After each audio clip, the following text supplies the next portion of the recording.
Hello everyone.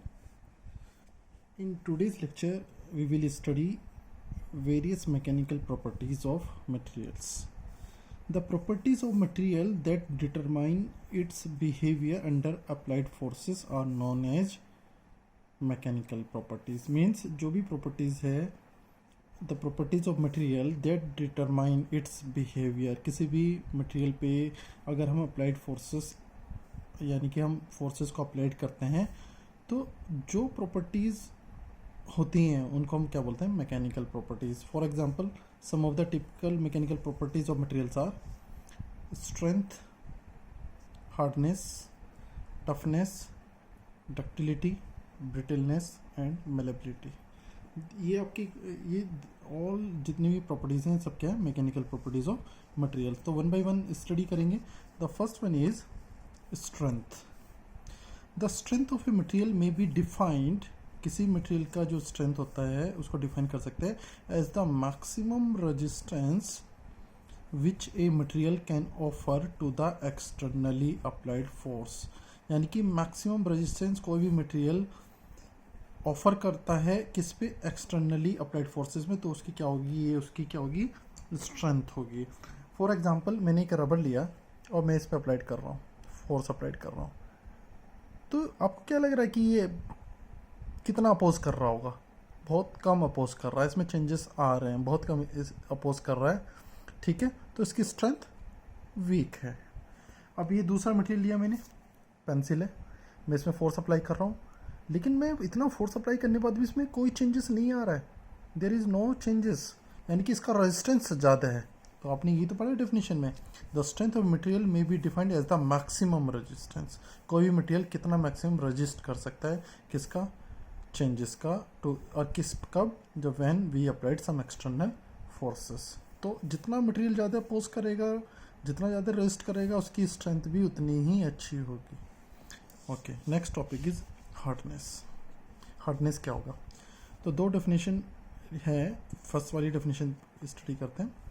Hardness is generally considered as a measure of a material's ability to resist penetration, scratching और cutting. मतलब किसी material की hardness कितना होगा, वो मटेरियल कितना हार्ड होगा, किस पे डिपेंड करता है कि वो कितना रेजिस्ट कर पाता है, किसका, पेनिट्रेशन का, स्क्रैचिंग का और कटिंग का. यानी कि किसी मटेरियल को अगर हम स्क्रैच करना चाहे तो क्या हम इजीली स्क्रैच कर सकते हैं क्या उसको? अगर इजीली स्क्रैच कर रहे हैं तो उसकी हार्डनेस उतना ही कम होगा. ठीक है, या फिर कटिंग कर सकते हैं हम किसी मटेरियल को.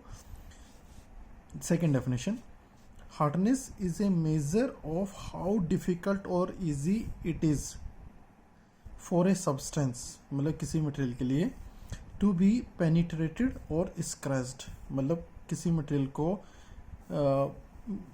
किसी भी मटेरियल की हार्डनेस को मेजर करने के लिए कितना डिफ़िकल्ट या इजी है, यानी कि मुश्किल है या इजी है उस मटेरियल को पेनिट्रेट करना या स्क्रैच करना. अच्छा, बहुत ही सिंपल सा एक एग्जांपल लेते हैं. सपोज करो ए स्टील नेल, मेरे पास एक स्टील का नेल है, यानी कि स्टील का पीस है. Can scratch your finger nail? अब ये देखिए मेरा फिंगर नेल है. अगर मेरे पास एक स्टील का नेल हो, सपोज करो ये स्टील का नेल है और मैं इस पर स्क्रैच करूँ, तो बताइए किस पे स्क्रैच आएगा? मेरे नेल पे आएगा स्क्रैच कि ये स्टील पे आएगा स्क्रैच? डेफिनेटली मेरे नेल पे आएगा. क्यों आएगा नेल पे? बिकॉज मेरे नेल की जो हार्डनेस है वो इस स्टील से कम है. ठीक है, तो for example, steel nail can scratch your finger nail, यानी कि स्टील का नेल हमारे फिंगर के नेल को स्क्रैच कर सकता है. सो steel is harder than finger nail. तो स्टील क्या हो गया? हार्डर हो गया फिंगर नेल से. तो it is clear what is hardness. Second, next one is toughness. What is toughness? Toughness कहते हैं it is the measure of how much energy the material can absorb before it breaks. यानी कि कोई भी material है वो fail होने से पहले कितनी एनर्जी एब्जॉर्ब कर सकता है, दैट्स मटेरियल टफनेस. अब टफनेस को कैलकुलेट कैसे किया जा सकता है? This is the stress strain diagram. Stress strain diagram से किसी मटेरियल की टफनेस कैलकुलेट किया जाता है. ये हमारा स्ट्रेस स्ट्रेन डायग्राम है किसी पर्टिकुलर मटेरियल का, यहाँ पे फ्रैक्चर हुआ है. तो जो ये स्ट्रेस स्ट्रेन के अंदर में जो डायग्राम है, दिस डायग्राम मतलब this area gives as toughness, यानी कि the area under stress strain diagram gives toughness, जो भी एरिया होगा इसके अंदर में वो आपको क्या देता है, टफनेस। यानी कि मटेरियल 0 पॉइंट का मतलब क्या है, when there is no stress और स्ट्रेन, यानी कि किसी भी मटेरियल पे जब आपने कोई भी फोर्स, एक्सटर्नल फोर्स अप्लाइड नहीं किया था। उसके बाद जैसे जैसे आप फोर्स को इंक्रीज करते हैं, स्ट्रेस स्ट्रेन में चेंजेस आते हैं, तो अप टू फ्रैक्चर वो मटेरियल कितनी एनर्जी एब्जॉर्ब कर रहा है, दैट इज टफनेस। अच्छा, इसको एक सिंपल से एग्जांपल से समझते हैं। Consider a test on 2 specimen, मैंने 2 स्पेसिमेन लिए, ठीक है। एक लिया स्टील रोलर और एक लिया रबर बैंड। अब हम करके देखते हैं। ये मेरे पास रबर बैंड है, मैं इसमें फोर्स अप्लाई कर रहा हूँ, टेंसाइल फोर्स। क्या हो रहा है इससे, इसमें क्या हो रहा है, स्ट्रेन आ रहा है। स्ट्रेन क्या था आपका, change in length upon original length, कितना चेंज इन लेंथ आ रहा है, ओरिजिनल लेंथ, ठीक है। स्ट्रेस क्या था, when we applied some external force to a body the material will resist the deformation और चेंजेस, यानी कि जब भी हम किसी बॉडी पे फोर्स अप्लाई करते हैं तो मटेरियल क्या करता है, रेजिस्ट करता है चेंजेस का। तो internal resistance forces will develop, तो दिस इंटरनल रेजिस्टेंस फोर्स पर unit area is known as stress, ठीक है। तो अभी देखिए स्ट्रेस तो है इसमें, लेकिन बहुत ही कम है, यानी कि बहुत कम रेजिस्ट कर रहा है चेंजेस का, ठीक है। तो अगर मैं इसका स्ट्रेस स्ट्रेन डायग्राम बनाऊँ तो कैसे बनेगा, कुछ ऐसे बनेगा, ठीक है। यानी कि इसमें स्ट्रेन ज़्यादा है। अगर मैं इसका स्लोप निकालूँ इस लाइन का, तो 2 पॉइंट ले लेता हूँ मैं, तो स्लोप क्या है इसका, ये आया, यानी कि स्ट्रेन में तो बहुत ज़्यादा चेंज है। X axis represent stress, Y axis represent stress, strain में बहुत ज़्यादा चेंज है, कितना चेंजेस आया, और स्ट्रेस में बहुत ही कम चेंज है। स्ट्रेस कम था इसमें, रबर के केस में। This diagram is for rubber, तो रबर में स्ट्रेन ज़्यादा है, स्ट्रेस कम है। अब मैं स्टील रूलर लेता हूँ, मैं इसमें टेंसाइल फोर्स लगाता हूँ, बहुत ज़्यादा फोर्स लगा रहा हूँ, मैं खींच रहा हूँ उसको, लेकिन क्या इसमें चेंजेस आ रहे हैं, क्या इसमें इलोंगेशन आ रहा है, नहीं आ रहा है, ठीक है। इसका मतलब ये बहुत ज़्यादा रजिस्ट कर रहा है। तो उसका डायग्राम कैसे बनेगा, इसका डायग्राम कुछ ऐसे बनेगा, कुछ ऐसे, ठीक है। तो अगर मैं इसमें इसका स्लोप निकालूँ, 2 पॉइंट ले लेता हूँ कहीं पे भी, तो ऐसे ले लेता हूँ। अब देखिए इस डायग्राम में क्या लग रहा है आपको, वाई एक्सिस में ये लेंथ ज़्यादा है, इसका मतलब स्ट्रेस ज़्यादा है, और यहाँ पे स्ट्रेन इज़ वेरी लेस। तो इसमें क्योंकि स्टील रूलर ये किसके लिए था, स्टील के लिए, तो यहाँ पे स्ट्रेस ज़्यादा था क्योंकि ये अपोज ज़्यादा कर रहा है, बट स्ट्रेन इज लेस क्योंकि इसमें इलोंगेशन उतना नहीं हो रहा है। तो इसका अब जो ये एरो, ये जो डायग्राम होता है स्ट्रेस स्ट्रेन डायग्राम के अंडर में, जो ये एरिया होता है उसी को हम टफनेस बोलते हैं, कि कितना एनर्जी एब्जॉर्ब कर रहा है फेलियर होने से पहले। कोई भी मटेरियल स्ट्रेस स्ट्रेन डायग्राम में फेलियर होने से पहले मटेरियल कितना एनर्जी एब्जॉर्ब करवा रहा है, that is toughness. Now next topic is ductility. What is ductility, ductility क्या होती है। तो ductility it is the property which enables is to draw out into thin wire. कि कोई भी प्रॉपर्टी हो, किसी मटेरियल की प्रॉपर्टी क्या होगी कि अगर मैं उस पर टेंसाइल फोर्स अप्लाई करूँ, यानी कि टेंसाइल फोर्स अप्लाई करता हूँ और वो थिन वायर में कन्वर्ट हो जाए, तो that property of material is known as ductility. For example copper, aluminium, gold and steel are examples of ductile metals. आपने देखा होगा जो वायर्स होते हैं जनरली किसके बने होते हैं, कॉपर के, एल्यूमिनियम के।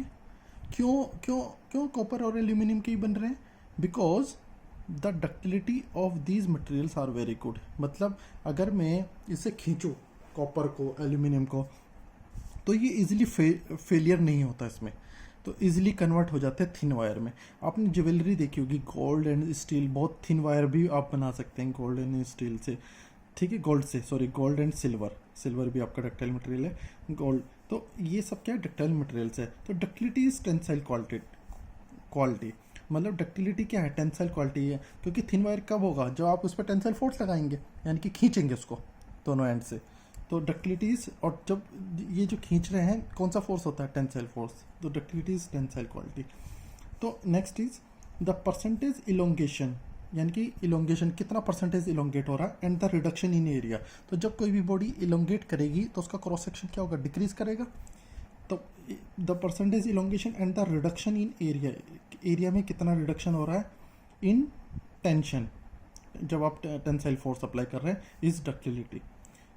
Is often used as empirical measures of ductility. ये फार्मूला है डक्टिलिटी को मेजर करने का कि कितना परसेंटेज इलोंगेशन हो रहा है और कितना एरिया में रिडक्शन हो रहा है। ठीक है, this is ductility. Next is brittleness. Brittleness क्या होता है? It is the property of material when it is subjected to stress it breaks without significant deformation. यानी कि ये मटेरियल की प्रॉपर्टी है when it is subjected to stress. Stress means subjected to stress means when we applied some external force. यानी कि मैं external force applied करूँ, tensile force, तो उसमें स्ट्रेस आएगा, तो it breaks without significant deformation, यानी कि इजीली ब्रेक हो जाए। जैसे ये चौक है, मैं इसमें टेंसाइल फोर्स अप्लाई कर रहा हूँ, ठीक है, तो टेंसाइल फोर्स अप्लाई करने पे ये क्या हो गया, इसमें फेलियर हो गया है। ठीक है, तो आपको क्या लगता है इसमें क्या कोई लेंथ में चेंजेस आए हैं क्या?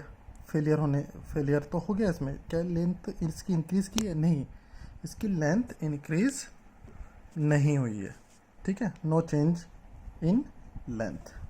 ठीक है, तो that property of material is known as brittleness, यानी कि it is the property of a material when it is subjected to stress. जब आप एक्सटर्नल फोर्स लगाएंगे, it breaks without significant deformation, यानी कि इसमें डिफॉर्मेशन क्या हो, नेग्लिजिबल हो, नहीं हो। तो दे शोस नेग्लिजिबल स्ट्रेन, यानी कि स्ट्रेन क्या है यहाँ पे, नेग्लिजिबल है, ऑलमोस्ट नहीं है। यहाँ पे स्ट्रेन क्या है, जीरो है। स्ट्रेन क्या था, change in length upon original length. आपने फोर्स अप्लाई किया तो क्या चेंज हुआ लेंथ में? नहीं हुआ। फॉर एग्जाम्पल जैसे गिलास, कास्ट आयरन, ये सब क्या आपके ब्रिटल मटेरियल्स होते हैं। Next is malleability. Malleability क्या होती है? Malleability of a material is its ability to be flattened into thin sheets without cracking. यानी कि किसी भी मटेरियल को अगर आप थिन शीट में कन्वर्ट कर रहे हैं या हो पा रहा है वो मटेरियल थिन शीट में, तो विदाउट क्रैकिंग, क्रैक ना हो, तो that property of material is known as malleability. यानी कि अगर मैं किसी मेटल को अगर मैं लेता हूँ और उसे हैमर से स्ट्राइक करूँ, जैसे रबर, ये चौक है, मैं इसे हैमर से मारता हूँ, तो क्या ये शीट में कन्वर्ट हो जाएगा? नहीं होने का, ये ब्रेक हो जाएगा, लेकिन ये कन्वर्ट नहीं होने का। तो लेकिन सारे मटेरियल के साथ ऐसा नहीं है। कुछ मटेरियल ऐसे होंगे कि आप उसे हैमर से अगर मारेंगे तो वो क्या करेंगे, थिन शीट में कन्वर्ट हो जाएंगे। तो अगर वो विदाउट क्रैक, बिना टूटे, अगर वो थिन शीट में कन्वर्ट हो पा रहा है, तो that property is known as malleability. और जब आप किसी चीज़ को कंप्रेस कर रहे हैं, तो malleability क्या है, कंप्रेसिव क्वालिटी, यानी कंप्रेस करेंगे तभी तो थिन शीट में कन्वर्ट होगा। तो दीज आर द प्रॉपर्टीज़ जो अभी आपने डिस्कस किया है, strength, hardness, toughness, ductility, brittleness and malleability. These are the various mechanical properties of materials. Thanks for watching this video.